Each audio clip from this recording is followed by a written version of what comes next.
Cheguei para compartilhar com vocês um pouquinho mais de alguns processos de anotações e marcações que eu fiz. Tem comprinha, tem coisa de papelaria, então eu juntei várias coisas que vocês costumam gostar mais num vídeo só. Espero que vocês gostem.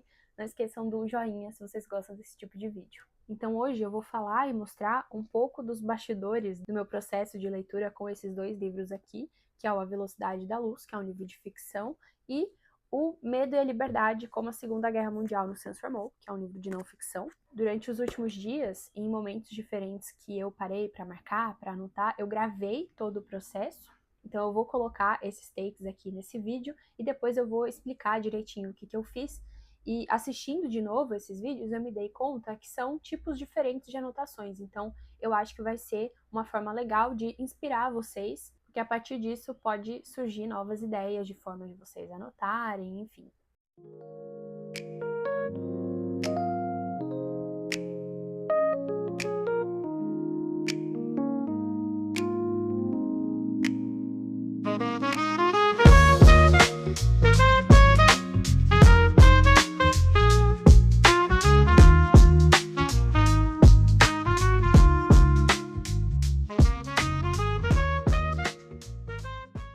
Seguinte, Velocidade da Luz é um livro que eu ainda não terminei de ler, então eu não espero terminar para fazer anotações mais detalhadas, muito pelo contrário. Começando por uma anotação de pesquisa. Então, o narrador desse livro, que é um narrador personagem, ele conta basicamente a história da amizade dele com um cara que lutou na Guerra do Vietnã. Então eu fiz algumas anotações bem básicas sobre Guerra do Vietnã, só para deixar aqui as informações mais importantes anotadinhas. Como esse caderno tem a página reposicionável, eu deixei a parte de trás, a princípio ainda sem nada, porque depois eu vou continuar fazendo anotação de parte histórica. Aqui já tem uma parte de anotação para a estrutura do livro. Então, ele é dividido em 4 partes, esse aqui é a parte 1. Então eu fiz uma espécie de mapa mental, só que um pouquinho mais completo, colocando temas e subtemas do mais importante que aconteceu na primeira parte. Aqui eu comecei da parte 2, mas ainda não acabei. E uma das coisas que aconteceu aqui na primeira parte, eu fiz uma anotação separada, só para um trecho da página 16. Então eu coloquei aqui o trecho em questão e dissequei isso, coloquei as minhas impressões, assim como fiz também para um outro trecho da página 105, que inclusive é o trecho que vai dar nome ao título do livro. Aqui a gente entende por que o livro tem esse nome. Aí veja só, nesse tipo de anotação aqui, eu só me ative ao que de fato aconteceu no livro. Não tem minha interpretação, meus pensamentos, minha análise, nada. Aqui estamos falando de informações cruas do livro. Nessas outras duas anotações, tirando o que é o trecho do livro, o resto eu fui com Deus, como disse a Tata Werneck, peguei a marginal e fui para anotar o que eu estava pensando a respeito dessas partes. Então, o que ainda vai acontecer ao final da leitura? Quero complementar anotações sobre contexto histórico, até porque eu estou estudando um pouquinho sobre século XX, então tem conexões que eu já até deixei anotado aqui entre esses dois livros, então essas anotações vêm para cá. Esse tipo de anotação da estrutura do livro eu vou fazer para as 4 partes, porque daí em poucas páginas eu vou conseguir ter um panorama relativamente bem completo do livro. E toda vez que um trecho me impressionar bastante, mexer comigo de alguma forma, eu venho, anoto ele e escrevo o que eu tiver para escrever.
agora vamos de comprinhas. Tem livro, coisa de papelaria e chegou um presentaço aqui que não estou acreditando até agora. Fiquei, assim, muito, muito feliz, muito emocionada. Vou começar pela coisa de papelaria. Eu comprei 2 itens iguais, só que diferentes. Vocês vão entender. É o seguinte, ano passado eu descobri o meu modelo favorito de todos os tempos de lapiseira. E lapiseira é o que eu mais uso, porque via de regra eu só uso lapiseira para marcar os livros e eu também uso para anotar no caderno. Eu adoro escrever de lapiseira. E uma coisa, há tempos me incomodava, em grande parte das lapiseiras que eu usava, que é o fato delas serem muito levinhas. Por algum motivo, me agrada bastante quando ela é um tantinho mais pesada. E aí, eu fiz o quê? Eu fui garimpando na Amazon as informações de vários modelos, de várias marcas, o peso delas. Entendi o que costuma ser a média de peso, principalmente comparando com as que eu já tenho. Então, eu olhava lá o modelo que eu tenho e o peso. E eu achei uma que é mais pesada que o normal, mas não é super pesada. Faz sentido? Na minha cabeça faz. Comprei essa lapiseira, que é uma da Faber-Castell. Eu achei que a minha lapiseira favorita da vida ia ser da Pentel, né? Porque eu tenho uma quantidade ali, eu adoro. Comprei como quem não quer nada, só que por algum motivo que eu não entendo, eu não pude escolher a cor, então vem sortida. Chegou uma preta, preta com cinza, super bonita também, mas não era assim, super do meu agrado. Se eu pudesse escolher, eu não teria escolhido ela. Beleza, passou o quê? Eu não sei quanto tempo faz, eu vou deixar aqui o print de quando eu comprei a lapiseira. Deve ter passado 6 meses, enfim. Aí, semana passada ou retrasada, Renatinha, amiga minha maravilhosa, muito amada, mandou pra mim uma foto. Falou assim, Fê, comprei o mesmo da lapiseira, só que dessa cor aqui, que inclusive devia ser sua. E eu não sabia que tinha essa cor. No site eu só vi que tinha preta, branca e alguma outra, não sei se tipo um roxo, alguma cor assim colorida. Tive que tomar uma providência e a providência chegou. Eu comprei uma 07 e eu comprei uma 05. Essa aqui chegou ontem, eu já usei, obviamente. E essa aqui acabou de chegar, deixei para abrir com vocês. Eu achei estranho que ela não veio na embalagenzinha, igual veio da Amazon. Mas deve ter essa opção para o lojista também, né? Quando recebe aquela caixa com várias lapiseiras para vender, deve ser por isso. Bom, imagens falam mais que 1000 palavras, né? Assim que eu conseguir abrir esse negócio, eu mostro. Bela. Belíssima. É um vinho quase da cor do meu estojo, só que parece ser um pouquinho mais amarronzado. Elas são exatamente da mesma cor. E aí temos uma 05 e uma 07. Acho que se a borrachinha fosse preta, seria mais bonito. Apesar que desse jeito também tá bem bom, né? Agora vamos arrumar comigo esse estojo, que vai ser um estojo com coisinhas básicas para eu deixar do lado da cama. Porque nesse frio eu tenho lido no quarto, não é algo que eu gosto muito de fazer, mas está acontecendo. Então, vamos deixar tudo no jeito para eu ficar bem equipada e não precisar ficar levantando para vir no escritório porque esqueci de alguma coisa. Vou deixar a 07 aqui. Já tem um negocinho de grafite lá, que inclusive está solto, o que não é muito bom, né? Agora vai ficar tudo no lugar certo. Vou colocar um marcadorzinho de página aqui.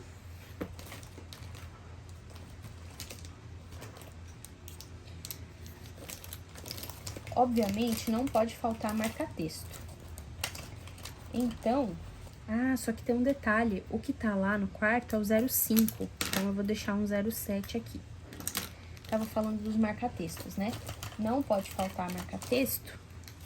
Só que, como eu vou estar ou sentada ou meio deitada, eu faço questão que eles sejam os mais práticos possíveis. E esses daqui que tem a ponta pincel, eu preciso de pouca precisão para ficar bem marcadinho direitinho. Então, esses daqui da Faber, eu vou deixar o link aqui embaixo pra vocês. Eles duram muito, eles têm cores lindas, são ótimos, enfim. E essas daqui são as cores mais basiconas que eu uso, que geralmente é de muito importante, as passagens favoritas ou curiosidades, na verdade, roxo pra referências, código de cores que eu uso há anos. Inclusive, eu vou deixar o link aqui de um post que eu fiz em 2019, que é basicamente isso. E esse daqui, são explicações ou argumentos centrais que não necessariamente são as partes mais importantes do livro. Então, com isso aqui eu já faço um milagre de código de cores. Onde que eu vou botar? Eu acho mais seguro deixar aqui mesmo, né? Vamos ver. Aí eu acho que não vai caber caneta. Caneta não é o que eu mais uso, lá deitada, mas não pode faltar. Então, eu vou deixar uma bem macia e que seja multicores. Eu vou deixar essa da Cis mesmo. Aqui vai ficar bom. Vou colocar um hidratante labial aqui. E esse aqui vem pro meu estojo, porque daí eu não fico sem aqui no escritório. Agora, eu vou desmantelar um pouquinho este estojo aqui, que tem flags flag, post-it e reguinhas, pra colocar... Onde que eu ponho aqui? Não. Acho que aqui não tem perigo de amassar. Um post-it maior, um menorzinho.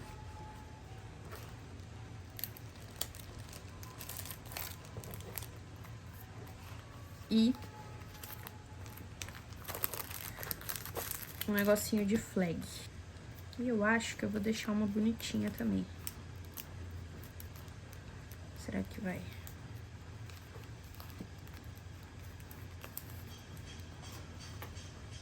Vou pegar um negócio que deu vontade de usar. E aproveitei pra pegar essa aqui, que há tempinho eu tô com vontade de usar, que é uma lapiseira 07 também, que eu coloquei a grafite vermelho, um vermelho rosado muito bonito. Eu vou deixar aqui também. E... ó, ainda caberia um tanto de coisa. Fica tipo uma carteirinha. Esse estojo é um amor. De comprinha, chegaram 2 livros, mas era pra ter chegado mais um, que a transportadora... que a transportadora saiu pra entregar, e foi com Deus. Eu preciso entrar lá na Amazon e ver como que eu resolvo isso. No penúltimo vídeo, eu comentei que comprei, e agora chegou, né, essa autobiografia do Oliver Sacks, que na verdade também é um livro de memórias, chama Sempre em Movimento, Oliver Sacks, Uma Vida. Tanto esse quanto o outro que eu vou mostrar, eu comprei em sebo, daqueles vendedores que tem na Amazon, né, de sebos que estão na Amazon, porque tava um preço, assim, muito melhor. O livro novinho tava, sei lá, tipo uns R$90, e eu paguei acho que 30, se não me engano. Ele tá só com umas marquinhas aqui, mas eu acho que se eu lixar, eu consigo tirar. O livro sem a jacket, ele fica assim. Achei muito interessante. Eu acho que eu vou amar esse livro.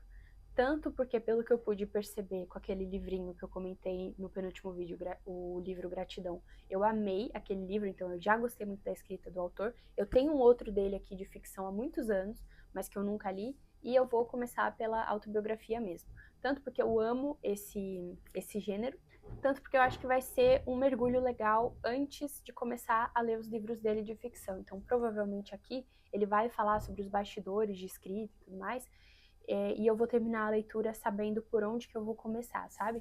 Não sei exatamente ainda quando que eu vou começar, se vai ser ainda em julho ou se vai ser em agosto. Preciso dar uma olhadinha no planejamento, mas pretendo ler em breve.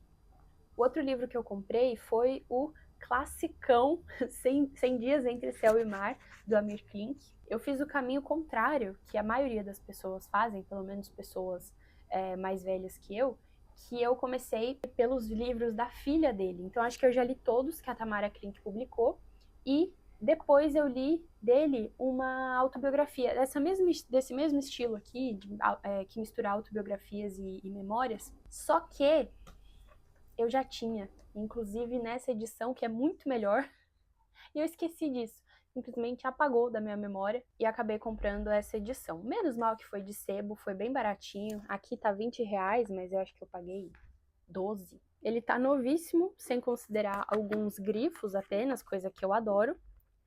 Eu não vou ficar com as 2 edições, mas esse aqui vai ficar guardado para um momento especial de presente. Eu não vou devolver, fico com dó do sebo.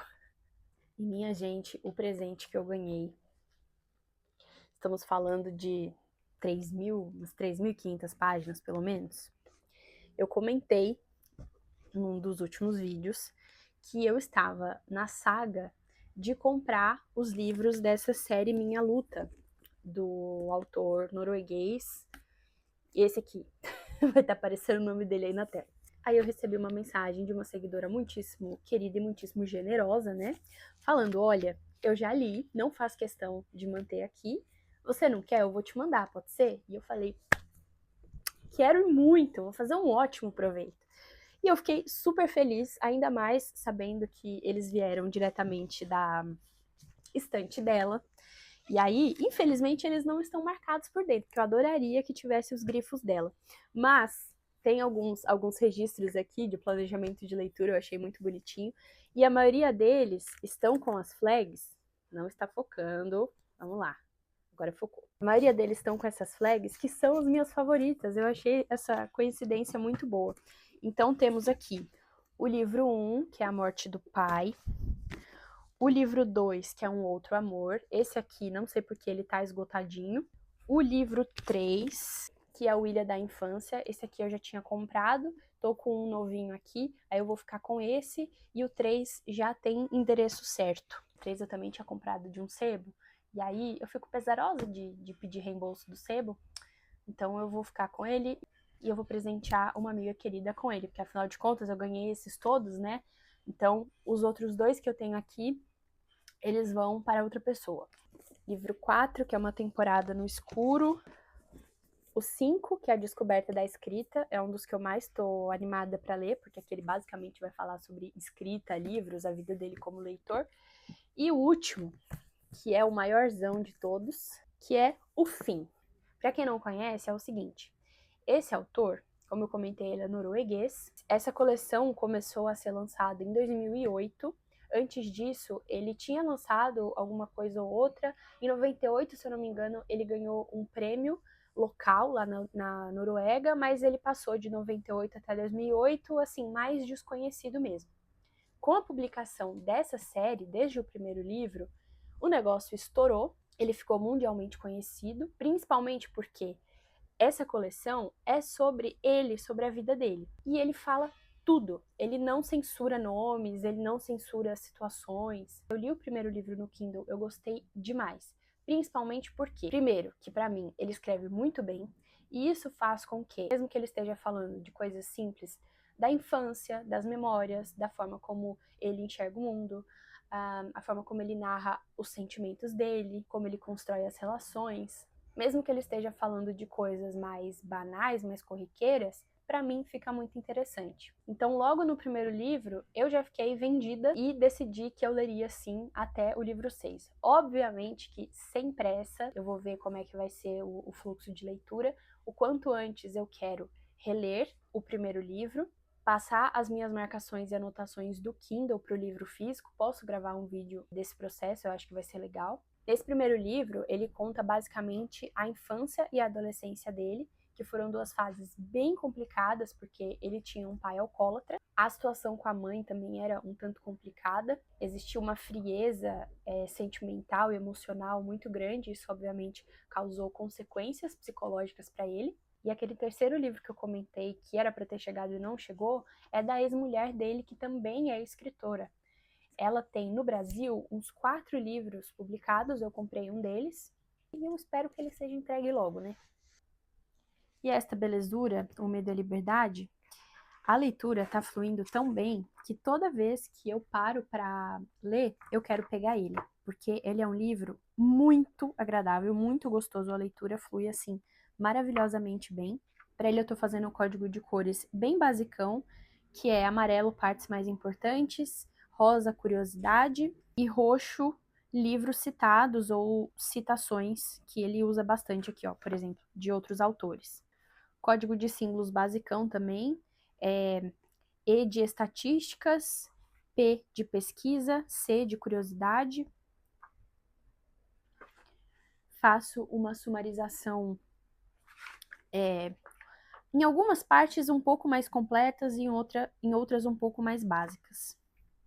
Então, por enquanto ele está assim.